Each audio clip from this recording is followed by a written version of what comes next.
कुछ अच्छे कुछ बुरे होते हुए नजर आए, लेकिन इन सारी चीजों को मार्केट ने काफी रैशनली अप्रोच किया।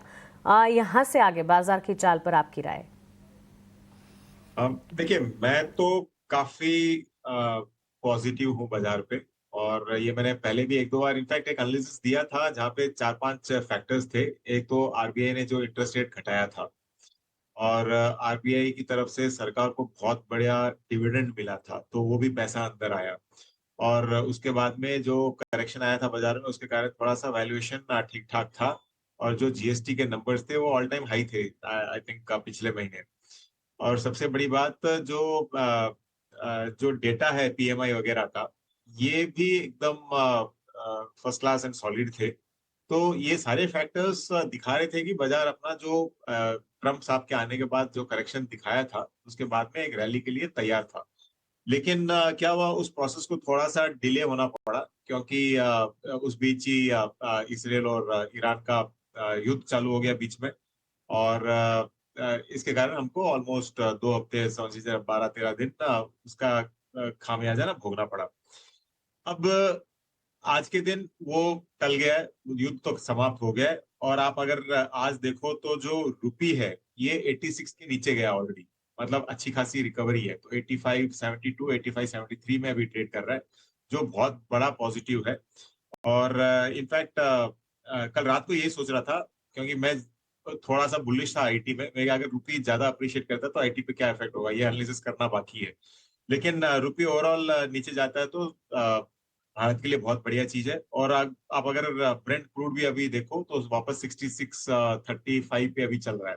तो ये जितने भी फैक्टर्स है, आप अगर इन सिंक कंबाइन करके देखते हो, तो भारत की जो पोजीशन है, भारत का जो नजरिया है, ये काफी पॉजिटिव दिखता है आगे चल के भी। हाँ, कुछ कुछ फैक्टर्स है जहाँ पे small cap and mid cap में डेफिनेटली वैल्यूएशंस आज भी ज्यादा है। तो आप ब्लाइंडली उधर तो बाई नहीं करोगे, बहुत बहुत स्टॉक स्पेसिफिक रहना पड़ेगा। लेकिन जो निफ्टी 50 है या फिर सेंसेक्स 30 कंपनीज है, इसमें आपको बहुत सारी कंपनीज मिल जाएगी जो अंडर वैल्यूएशन है। उदाहरण के लिए बाई रिकमेंडेशन नहीं है, उदाहरण के लिए जैसे आप ले लीजिए रिलायंस इंडस्ट्रीज है। आज सुबह से कई एनालिस्ट बात कर रहे हैं, इसलिए मैं उसका उदाहरण दे रहा हूँ। तो कंपनी ने ज्यादा परफॉर्म किया नहीं है, लेकिन वैल्यूएशन आप अगर देखो तो डेफिनेटली कंफर्टिंग लेवल्स पे है। तो लार्ज कैप में वैल्यूएशन बहुत अच्छा दिख रहा है। और मुझे लगता है कि ये जो फ्रेश पैसा आ सकता है इस युद्ध के बाद, खत्म होने के बाद भारत में, ये आपको उठाते हुए दिखेगा लार्ज कैप इंडाइसिस को। तो निफ्टी 50 और सेंसेक्स 30, ये दोनों मुझे लग रहा है कि इस बार ऑल टाइम हाई पे वापस थोड़े ही दिन में आपको दिखाने वाले हैं।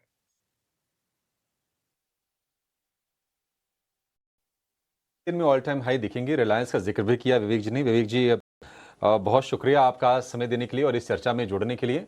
जहां पर आज अच्छी तेजी ऑयल मार्केटिंग कंपनियों को देखिए, एकदम से रफ्तार में है। क्रूड $70 के नीचे टिक गया है। हमने हफ्ते भर में देखा करीब करीब 11-12% तक की गिरावट आ चुकी है। विवेक जी, ऑयल मार्केटिंग कंपनियां, इसको लेकर क्या आउटलुक है सर, आईओसी, बीपीसीएल, एचपीसीएल को लेकर? ये जो क्रूड नीचे है, उसके कारण डेफिनेटली ऑयल मार्केटिंग कंपनीज को सपोर्ट मिला है। क्योंकि अभी जो फिलहाल माहौल चल रहा है, अगर क्रूड और ऊपर जाता तो सरकार को बहुत दिक्कतें होती प्राइस हाइक लेने में। और उसका खामियाजा हम सबको मालूम है कि straight and straight oil marketing companies को झेलना पड़ता है, अगर प्राइस बढ़ाने बढ़ाने नहीं देते हैं सरकार तो अब क्रूड नीचे आने के कारण डेफिनेटली वो पॉजिटिव सेंटिमेंट वापस आया है। और इनको ये रिस्क आने वाला था, अनसिस्टमेटिक रिस्क, उससे ये कंपनीज बच गई है।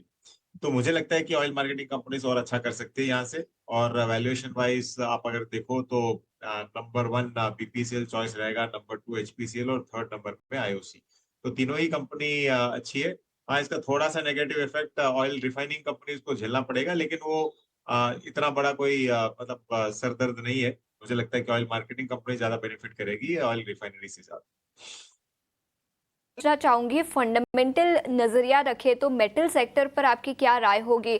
चाइना से डिमांड मोमेंटम पर आपका क्या व्यू होगा? और स्टील प्राइसेस मई महीने के हाईएस्ट लेवल से गिरावट भी यहां पर दिखी है, तो मेटल सेक्टर में इन पर्टिकुलर स्टील सेक्टर पर आपका क्या व्यू होगा? देखिए, स्टील पे मुझे लगता है कि जो ऑफलेट इवेंट्स हुए थे, उसका नेगेटिव इफेक्ट ऑलरेडी खत्म हो चुका है। और पर्टिकुलरली अभी जितने भी देश है, सारे के सारे प्रोटेक्शनिस्ट फेज में आके रखे हैं। और मुझे लगता है कि जो इंडियन मेटल कंपनीज है उनका एक हद तक का जो अपना डोमेस्टिक कंजम्पशन और डोमेस्टिक डिमांड है उससे काफी हद तक पेट भरा हुआ रहता है। तो चाइना का इफेक्ट डेफिनेटली रहता है वर्ल्ड मार्केट्स पे, लेकिन जिस वैल्यूएशंस पे आज उदाहरण के लिए आप जो जो स्क्रीन पे दिखा रहे हो, सेल, हिंदुस्तान कॉपर वगैरह ये चल रहे हैं, मुझे लगता है कि थोड़ा बहुत स्कोप यहाँ से भी और भी आगे चल के आपको देखना बाकी है।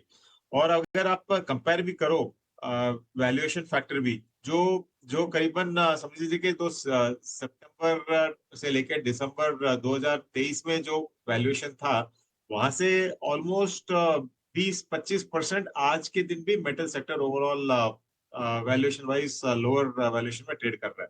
तो डेफिनेटली कंफर्ट है और डोमेस्टिक डिमांड ठीक ठाक है। मुझे लगता है कि स्टील काफी हद तक अच्छा करेगा। और दूसरे लेवल पे मैं एल्यूमिनियम को भी रखूंगा। एल्यूमिनियम में थोड़ी बहुत नेगेटिव न्यूज आई थी, लेकिन मुझे लगता है कि वो भी अब सारा कुछ फैक्टर इन हो चुका है।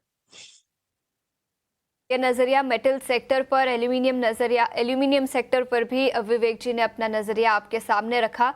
लेकिन टेल यहाँ से और कितना दम है आगे चलने का, क्योंकि बहुत ज्यादा कंपटीशन तो है नहीं यहाँ पर। ओलिगोपोली बोल सकते हैं, दो तीन प्लेयर हैं यहाँ पे सिर्फ। तीन तो क्या, मैं तो 2.5 प्लेयर बोलूंगा, क्योंकि वोडाफोन को तो मैं आधा प्लेयर ही मान रहा हूँ फिलहाल। लेकिन आगे चल के यही दिक्कत है कि इनफैक्ट ज्योतिरादित्य सिंधिया ने जो 2-3 दिन पहले बयान दिया था वो बहुत सेंसिबल था कि भारत में डुओपोली नहीं होनी चाहिए, तो इसके लिए वोडाफोन को कैसे भी करके बचाना है। अब बचाने का ये मतलब नहीं है कि जाके आप वोडाफोन का स्टॉक लो। तो दो जो दिग्गज दो प्लेयर बचते हैं वो यही दो बचते हैं, भारती और जियो। अब जियो लिस्टेड स्पेस में है नहीं, उसके कारण अब भारती का एक्चुअल वैल्यूएशन कहाँ पे ट्रेड होना चाहिए करके बाजार उस पर थोड़ा सा गैम्बलिंग कर रहा है। लेकिन एक बार जियो लिस्ट हो जाता है तो आपको सही मायने में वैल्यूएशन डिफरेंस पता चलेगा। और मुझे लगता है कि ये सेक्टर आज के दिन ऐसा है कि करीबन 60 करोड़ जो कनेक्शन है, मुझे लगता है कि ये यहाँ से भी डबल होंगे। अब डबल कैसे होंगे? पॉपुलेशन आपकी डबल नहीं होने वाली इमीडिएटली, लेकिन अब ट्रेंड ये ऑलरेडी चालू हो चुका है कि लोग एक सिम कार्ड नहीं 2 सिम कार्ड लेके चलते हैं। तो अगर फ्यूचर में समझ लीजिए भारती के पास अगर 50 करोड़ है तो जियो के पास भी 50 करोड़ हो सकते हैं। वो एक सिचुएशन आने वाला है। तो इसके लिए सेक्टर अच्छा है ओवरऑल, लेकिन वैल्यूएशन ठीक है, इतना रनअप के कारण थोड़ा सा स्ट्रेस दिख रहा है। लेकिन जैसे आपने कहा डुओपोली है, इसके लिए प्रीमियम वैल्यूएशन भी कमांड कर रहा है स्टॉक। वोडाफोन आगे चल के अगर बीएसएनएल, वोडाफोन और एमटीएनएल मर्ज हो जाता है तो एक अच्छा प्लेयर, तीसरा प्लेयर आपको दिख सकता है। तब तक पता नहीं कितने महीने या साल लगेंगे उसमें, लेकिन जैसे आपने कहा डुओपोली के कारण वैल्यूएशन कमांड करते रहेगा। तो ओवरऑल गुड सेक्टर, एक ही विकल्प आपके पास अगर पार्टिसिपेट करना है। नजरिया टेलीकॉम सेक्टर पर, लेकिन ऑप्शंस के चैंपियंस डॉक्टर रेड्डीज को लेकर क्या व्यू है, फंडामेंटल व्यू डॉक्टर रेड्डी पर? फार्मा मुझे लगता है कि एक कॉन्ट्रेरियन बेट आपको लेना चाहिए।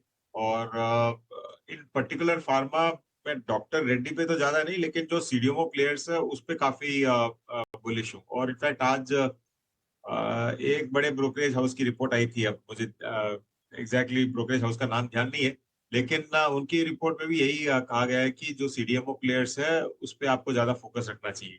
तो डॉक्टर रेड्डी मुझे लगता है कि एक रेंज बाउंड में रहने वाला है। ये कोई बड़ा करेक्शन यहाँ पे मुझे नहीं दिखता है। और मुझे लगता है कि एक 1300 अगर आता है तो इसका बहुत अच्छा खासा सपोर्ट आपको बाइंग इंटरेस्ट इस रेंज में देखने को मिलेगा, मतलब 1250 से लेके 1300। तो उसी रेंज के आजू बाजू ही है। तो मैं ना बुलिश हूँ ना ज्यादा बैरिश हूँ यहाँ पे, लेकिन हाँ सीडीएमओ सेगमेंट में काफी बुलिश हूँ और वहां पे आपको ज्यादा नजर रखनी चाहिए। आपको लगता है 1300 के आसपास अच्छा यहाँ पर बाइंग जोन हो सकता है डॉक्टर रेड्डीज में? हमारे साथ